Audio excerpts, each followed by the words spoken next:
काका, ये धारा 370 क्या है?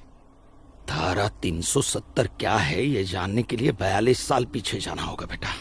अंग्रेजों ने टू नेशन थियरी के तहत हिंदुस्तान के दो टुकड़े कर दिए, एक हिंदुस्तान और पाकिस्तान। पाकिस्तान की बहुत इच्छा थी कि जम्मू कश्मीर का विलीनीकरण पाकिस्तान में हो जाए, और राजा हरि सिंह चाहते थे कि कश्मीर एक स्वतंत्र देश रहे। वो न हिंदुस्तान में विलीन होना चाहते थे न पाकिस्तान में, और तब पाकिस्तान ने खूनी खेल खेला। अक्टूबर 1947 में पठानी कबायलियों को जम्मू कश्मीर के खिलाफ उकसाया, कश्मीरी पंडितों का कत्लेआम करवाया। ऐसे हालात देखकर राजा हरि सिंह ने घबराकर नेहरू जी से कहा, कृपा करके आप कश्मीर को बचा लीजिए। मैं ऐसे हालात में चाहता हूं कि कश्मीर का विलीनीकरण भारत में ही हो जाए, सेना भेजिए। लेकिन जब तक भारतीय सेना कश्मीर पहुंची बहुत देर हो चुकी थी। न जाने कितने कश्मीरी पंडितों का कत्लेआम हो चुका था। कश्मीर का 1/3 हिस्सा पठानी कबायलियों ने अपने कब्जे में कर लिया था। लेकिन अपनी इस नीच हरकत के बाद भी पाकिस्तान बाज नहीं आया।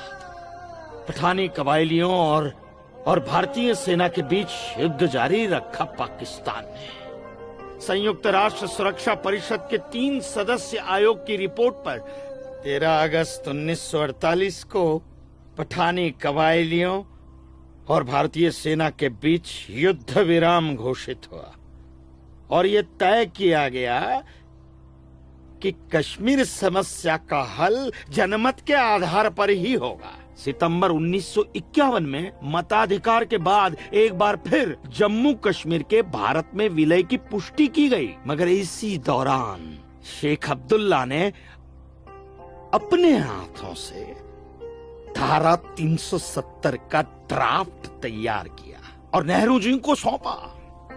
सरदार पटेल और आम्बेडकर साहब की मर्जी के खिलाफ 1952 में नेहरू जी ने इसे लागू भी कर दिया। इसी धारा 370 की वजह से नेहरू जी ने कश्मीर को एक ऐसा विशेष दर्जा दे दिया जिसमें जम्मू कश्मीर राज्य ने हिंदुस्तान से अपना एक अलग संविधान स्थापित कर लिया। इसी धारा 370 की वजह से हमारे हिंदुस्तान का राष्ट्र ध्वज अलग है और कश्मीर का भी ध्वज अलग।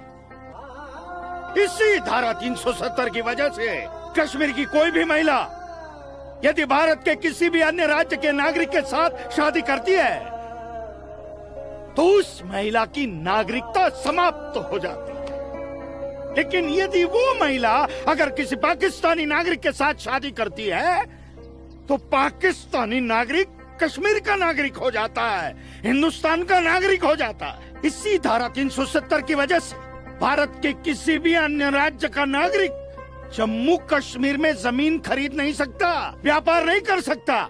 लेकिन जम्मू कश्मीर का नागरिक भारत के किसी भी अन्य राज्य में जाकर अपना व्यापार कर सकता है, जमीन खरीद सकता है, कुछ भी कर सकता है। अरे ये बिग लैंड एबोलिशन है, क्या है पता है? यदि जम्मू कश्मीर का कोई भी मुसलमान जमीन ठेके पर लेकर खेती करता है तो कश्मीर की सरकार उस हिंदू को बिना मुआवजा दिए वो जमीन जबरन उस मुसलमान को दे सकती है। ये है बिग लैंड एबोलिशन एक्ट, ये है धारा 370-35 से, और इसी का नतीजा है ये गिरधारी जी का फैसला। और सिर्फ यही नहीं, ये जो सरकार की ऋण निरस्तीकरण योजना है ना, इसके अंतर्गत उन सारे मुसलमानों का कर्जा माफ कर दिया जाएगा जो उन्होंने हिंदुओं से लिया। बताइए। सरकारी नौकरियों में 5% का आरक्षण हम हिंदुओं के लिए किया है। सारे हिंदू कश्मीर से चले जाएं, यही चाहता है पाकिस्तान और यही चाहते थे शेख अब्दुल्ला।